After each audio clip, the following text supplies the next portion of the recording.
Hi everyone, it's Taylor the Daily Geddon, and we are back at it again. We are up to a total of 29 subscribers, so we're up one from the last video. So thanks guys so much again for the support.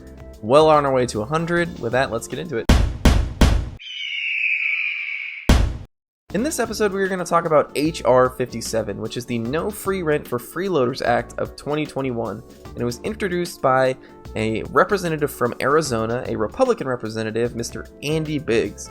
And the reason I want to talk about this is not because it's particularly important or it's divisive or anything like that, but because it made its way into the top 10 list of the most searched bills on Congress.gov's website in the last week.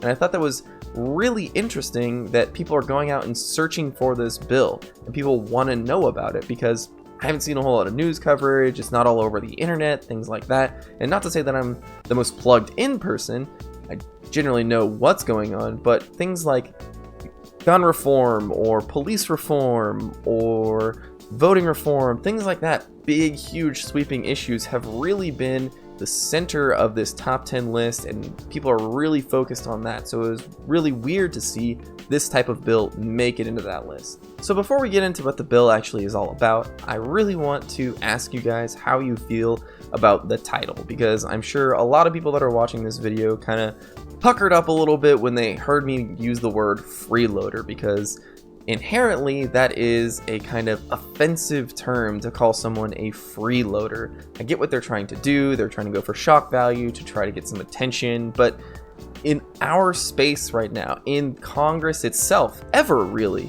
is this kind of language really necessary? Should we be using this kind of language? Should we tolerate this kind of language? Because really all it's going to do is drive people apart and make them different and not do any kind of unifying of the country or making things better. It's kind of against progress more than anything, in my opinion. But let me know how you guys feel about that kind of language in Congress. I know there's a lot more of it out there, and this is not the first, nor will it be the last case of this kind of language within Congress, but I really want to know how you guys feel about it. So what this bill is trying to do is it's trying to enforce parts of the United States Housing Act of 1937 that make sure that people that are part of low-income housing or public housing are meeting requirements for them to stay at those low-income housing spots or those public housing spots, because they're getting to live for cheap or getting to live off the government for cheap, or at least that's the way some people feel about it.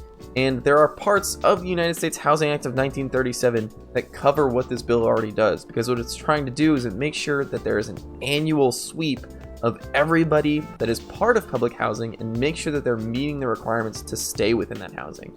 The United States Housing Act of 1937 already states that very explicitly, that has to happen. I don't see why they need to reiterate in this bill, but they do take it one step further and say anybody that doesn't meet requirements, we're going to take that out of the budget for the housing department and making sure that that money goes back to somewhere else. So they think that they're going to get a huge sum of money back from all these people that are exploiting the public housing system. Now, I don't know if that's true. I don't know if that's happening, but that's essentially what the bill is aiming to do. Some people might disagree with me. I think this is pretty straightforward. If you don't meet certain requirements for public housing, especially when those requirements are laid out in front of you up front, then you don't get to live there. I don't think this is a rampant issue in America.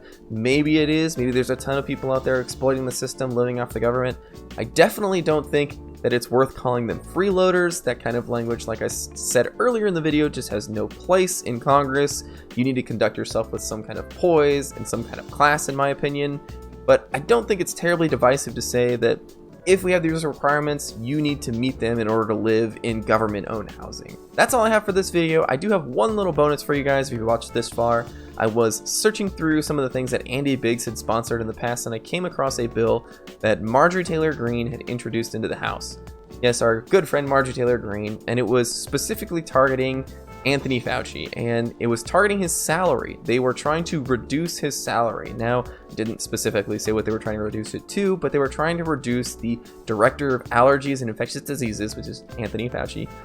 They were trying to reduce his salary. Now, his salary was $335,000 last year, and yes, that is a lot, but he's also a medical doctor and probably could make much, much more if he wasn't trying to help our country through COVID. Anyways, that's all I have, guys. Thanks. Have a good one.